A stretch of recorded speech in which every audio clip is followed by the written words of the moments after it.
आप देख रहे हैं आज तक, आपके साथ मैं हूं मीनाक्षी गढ़वाल। फ्रांस एक बार फिर गोलियों की गूंज से थर्रा उठा। पेरिस के पास सेंट डेनिस इलाके में आतंकियों की तलाश के दौरान भीषण फायरिंग हुई।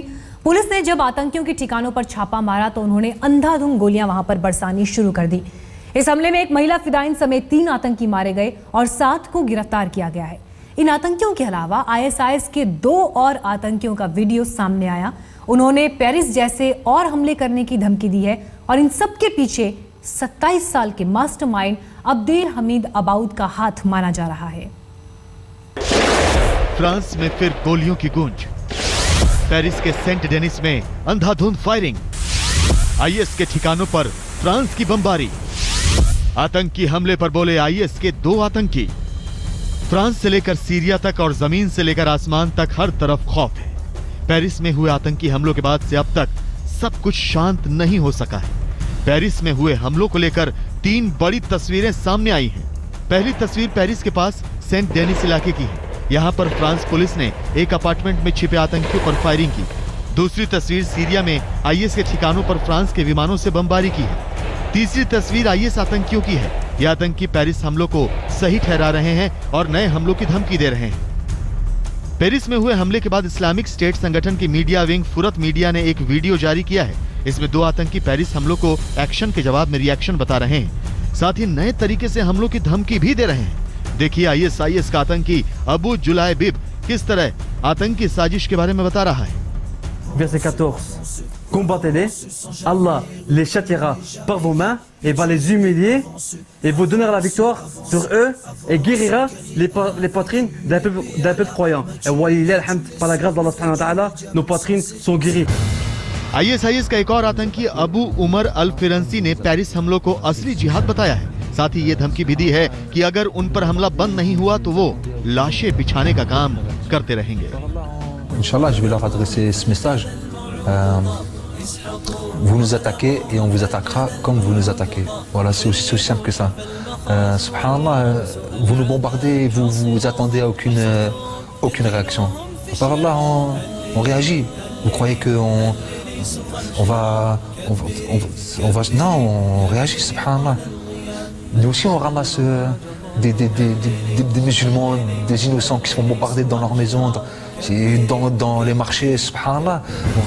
आतंकी अल फिरंसी ने कहा है कि इस्लाम सिर्फ अमन का नहीं बल्कि जंग का भी नाम है। Sachez que l'islam c'est pas que la paix, c'est aussi la guerre. Et comme tout État, quand on se fait attaquer ou quand on a une menace d'attaque, eh ben on attaque. Voilà. Donc ne croyez pas que les musulmans sont faibles ou dociles. Non, on n'est pas docile. Paris के पास Saint Denis में आतंकियों की तलाश में छापेमारी के दौरान police ने जावेद बेंडो नाम के शख्स को हिरासत में लिया है। जावेद का कहना है कि हमलावरों में से कुछ लोगों ने उसके घर पर शरण ली थी, लेकिन उसे नहीं मालूम था कि वो आतंकी है। J'ai appris que c'était chez moi et que les individus sont retranchés chez moi et que voilà. J'étais pas au courant que c'était des terroristes. On m'a demandé de rendre service, j'ai rendu service, monsieur. On m'a dit d'héberger 2 personnes pendant 3 jours et j'ai rendu service normalement. Je sais pas d'où ils viennent, on est au courant de rien, monsieur. Si je savais, vous croyez que je les aurais hébergés? Saint Denis से लेकर Syria तक गोलीबारी जारी है। कहीं आतंकियों की तलाश हो रही है तो कहीं ISIS आतंकियों के ठिकानों को तबाह किया जा रहा है। आज तक ब्यूरो। पेरिस से सटे सेंट डेनिस में जिस दौरान आतंकियों की तलाश में पुलिस वाले घरों में छापे मार रहे थे, ठीक उसी दौरान अचानक फायरिंग शुरू हो गई और उसके बाद कई घंटों तक फ्रांस के आसमान पर गोलियों की गूंज सुनाई देती रही।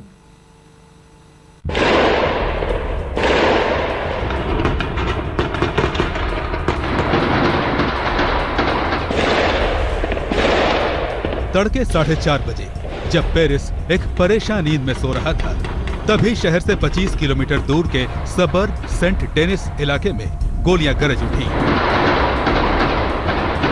पेरिस की पुलिस ताबड़तोड़ फायरिंग कर रही थी।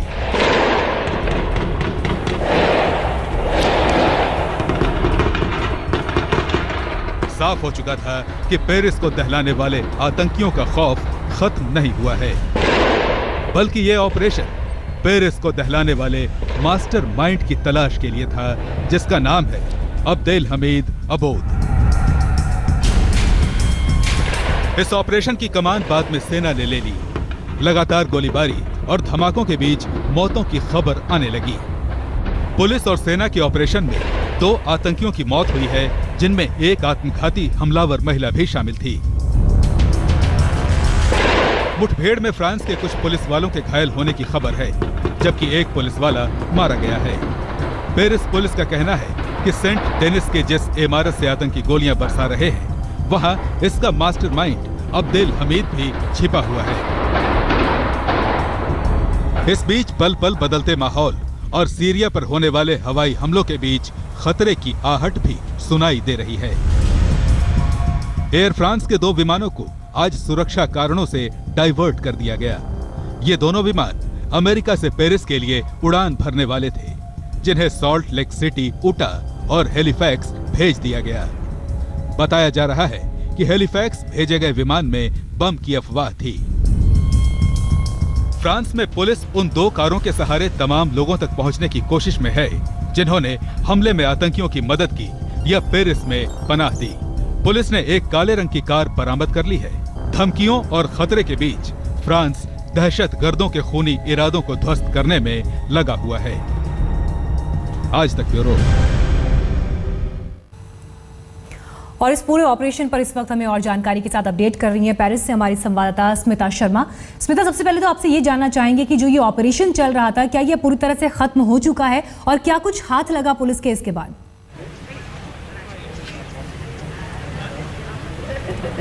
देखिए, सरकार की तरफ से जो आधिकारिक घोषणा की गई है उसमें कहा गया है कि हाँ, ये अब ऑपरेशन खत्म हो चुका है। हालांकि हम सेंट डेनिस में जिस इलाके में खड़े हैं वहाँ अगर आप देखें अभी भी एक तरीके से सन्नाटा पसरा हुआ है। पुलिस फोर्सेस अभी भी खड़ी हैं और यहाँ से आगे जाने की इजाज़त फिलहाल मीडिया को नहीं है। थोड़ा सा मैं अपने कैमरा पर्सन को अंग्रेजी में बोलूँगी, if Sylvie could zoom in a little to this ambulances that are coming in at the moment. लगातार यहाँ एम्बुलेंसेज आ रही हैं, नीली बत्तियों वाली गाड़ियाँ सायरन बजाते हुए अंदर जाती हैं, फायर ब्रिगेड की गाड़ियां हो। तो यानी कि ये रैप अप ऑपरेशन चल रहा है। अभी ऑपरेशन खत्म होने के बाद जो कोम्बिंग ऑपरेशन चलता है, देखने के लिए कि कहीं कोई और इनका साथी छुपा हुआ तो नहीं है, कोई जिंदा बम तो नहीं है। ये एक रिहायशी इलाका है। अगर आप देखें यहाँ लगातार जो पुलिस की मोटरकेड्स वगैरह यहाँ से आना जाना कर रही हैं। काफ़ी मात्रा में महिला सुरक्षाकर्मी, पुरुष सुरक्षाकर्मी भी यहाँ पर पोस्टेड हैं। इस एरिया में जहाँ आपको पाटेसरी नज़र आएगा, यहाँ स्कूल है, मीडिया के लोग, मीडिया पर्सन्स वो भी यहाँ पर इंतज़ार कर रहे हैं। कैफ़ेज़ हैं, एक दैट विंडो, उसके अंदर से एक औरत झांक रही हैं wearing that orange T shirt, speaking on the phone. वो शायद अपने आप कहीं किसी से दिखाने की कोशिश कर रही होंगी कि वो सुरक्षित हैं, किसी से बात कर रही होंगी। लेकिन इन इलाकों से लोग अभी भी बाहर निकल रहे हैं, इसके आगे उनको जाने की इजाज़त नहीं है। काफ़ी सारे ऐसे पेरीमीटर्स हैं जिनकी नाकेबंदी कर दी गई थी और जो कहा जा रहा है कि कम से कम 3 आतंकियों को न्यूट्रलाइज किया है यहाँ सुरक्षा कर्मियों में, जिसमें कि वो महिला भी शामिल हैं जिन्होंने खुद को बम से उड़ा लिया और साथ ही साथ कुछ और गिरफ्तारियां भी हुई हैं। पुलिस की तरफ से कितने लोगों को चोटें आई हैं इस पर अभी कोई आधिकारिक पुष्टि फिलहाल नहीं है। स्मिता, अगर साथ ही आप हमारे लिए इस घटनाक्रम को भी एक्सप्लेन कर सकें कि कैसे पुलिस को ये पूरी लीड्स मिली थी और इस इलाके तक पुलिस पहुंची और उसके बाद ये ऑपरेशन अचानक शुरू हुआ।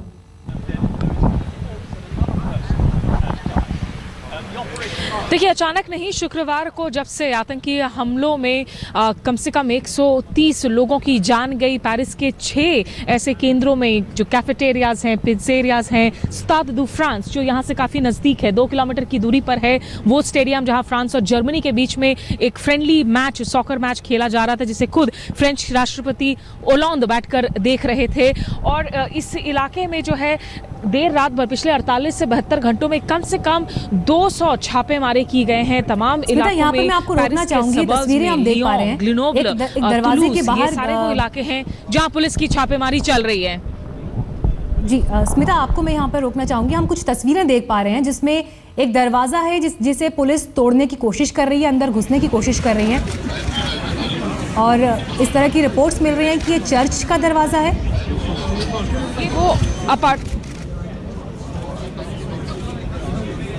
देखिए वो अभी पुख्ता नहीं है, लेकिन ये उस अपार्टमेंट के नज़दीक है। बसिलिका जो यहाँ पर बहुत मशहूर चर्च है उसके नज़दीक में काफ़ी सारे ऐसे अपार्टमेंट्स थे। उनमें से 2 मकानों में दरअसल इन संदिग्धों ने शरण ली हुई थी, वहाँ वो छुपे हुए थे और जिसके बाद जो लगातार गोलीबारी वगैरह हुई। जो तस्वीरें आप देख रहे हैं वो दरअसल इस इलाके में थोड़ा अंदर की ओर अगर हम जाते हैं, यहाँ से आगे हमें जाने की इजाज़त नहीं है।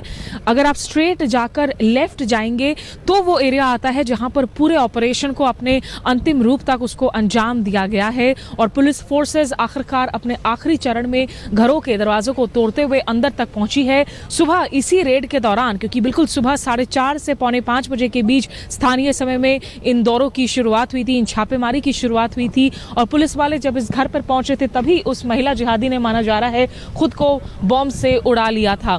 तो इसके बाद से यहाँ पर हेवी फोर्सेस में जो इलीट कमांडोज हैं या फिर फ्रेंच सेना के जो जवान हैं वो तैनात कर दिए गए। हवाई सर्वेक्षण किया जा रहा था हेलीकॉप्टर्स के जरिए और इस घर के अंदर घुसकर अब कोम्बिंग ऑपरेशन करके यहाँ स्कूल्स वगैरह आज बंद कर दिए गए। जो लोग यहाँ रहते थे या तो वो घर के अंदर ही रहने को उनको कहा गया या उनसे अगर कोई मिलने के लिए आ रहा था तो उन्हें वापस लौटा दिया गया, ये कहते हुए कि आप इस वक्त बाहर ही रहें। लेकिन फिलहाल हम उम्मीद कर रहे हैं कि अब से कुछ देर में फाइनल जब सर्च ऑपरेशंस खत्म हो जाएंगे, क्योंकि आधिकारिक रूप से ऑपरेशन अब खत्म हो गया है, तो इन सड़कों को खोल दिया जाएगा आम पब्लिक के लिए। स्मिता बने रही है हमारे साथ। इस बीच तस्वीरें भी हम लगातार अपने दर्शकों को दिखा रहे हैं कि वहाँ पर इस ऑपरेशन को, जैसा आप अपडेट कर रही थी, कि अंतिम रूप दिया जा रहा है। आखिर के इस वक्त में जो तलाशी अभियान वहाँ चल रहा है, अभी भी पुलिस ठीक तरह से एक एक कोने को सर्च कर रही है और जो तस्वीरें अभी हम दिखा रहे थे, आतंकियों के जिन जिन जगहों पर छिपे होने का शक है, चाहे वो आसपास की इमारतें हो या आसपास के जो घर हैं, बल्कि एक चर्च के पास तक भी पुलिस इन तस्वीरों में देखी जा सकती है कि खड़ी है। और कई घंटे ये ऑपरेशन चला, एनकाउंटर चला, जिसके बाद ऐसा माना जा रहा है कि 3 आतंकियों को मार गिराया गया है और उसके अलावा कुछ गिरफ्तारियां भी हुई हैं। इस पर आगे भी अपडेट हम स्मिता से लेंगे। स्मिता बनी हुई है हमारे साथ और आइए अब आपको मास्टरमाइंड की करतूत दिखाते हैं, जिसे पेरिस हमले का मुख्य साजिशकर्ता बताया जा रहा है। अब्देल हमीद अबाउद को आईएस के सरगना अबू बकर अल बगदादी का दाहिना हाथ माना जाता है। बगदादी ने 27 साल के अब्देल हमीद को क्यों बनाया अपना खासम खास, ये जानने के लिए आपको दिल दहलाने वाला एक वीडियो दिखाते हैं। अल्लाहुम्मा सल्ली अला नबीना व अला आलिहि व अस्हाबिहि अजमईन।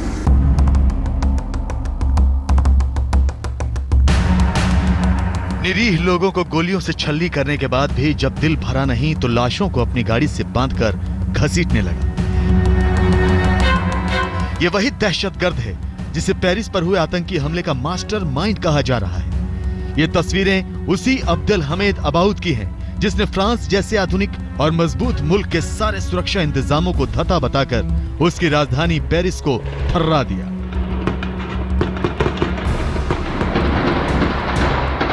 ला इलाहा इल्लल्लाह मुहम्मद रसूलुल्लाह जुल अल्हम्दुलिल्लाह। कौन है ये अब्देल हमीद, जिसने दूसरे विश्व युद्ध के बाद पेरिस को सबसे गहरा घाव दिया है?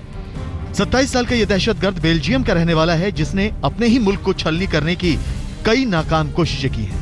अब्देल हमीद को सीरिया में आईएसआईएस के सबसे सक्रिय कमांडरों में शुमार किया जाता है। ये ब्रुसेल्स के मुलेन बिक जिले का रहने वाला है, जहां पेरिस पर हमले के बाद पुलिस कई मर्तबा छापा मार चुकी है। अब्देल हमीद मोरक्को के एक दुकानदार का बेटा है, जो 2013 में आईएसआईएस में शामिल हुआ। अब्देल हमीद बेल्जियम में कई नाकाम आतंकी हमलों की साजिश रच चुका है, जिसमें ट्रेन और चर्च पर हमले की योजना भी थी। अब्देल हमीद ने चार्ली एब्दो हत्याकांड के बाद एक बेल्जियम पुलिस अफसर को भी मारने की नाकाम कोशिश की थी। ये फिलहाल पेरिस खुफिया एजेंसी और पुलिस के रडार पर नंबर 1 दुश्मन है, जिसे यूरोप का मोस्ट वांटेड अपराधी घोषित किया गया है। आज तक ब्यूरो। हमारे वक्त एक ब्रेक का है, फौरन लौटेंगे, देखते रहिए आज।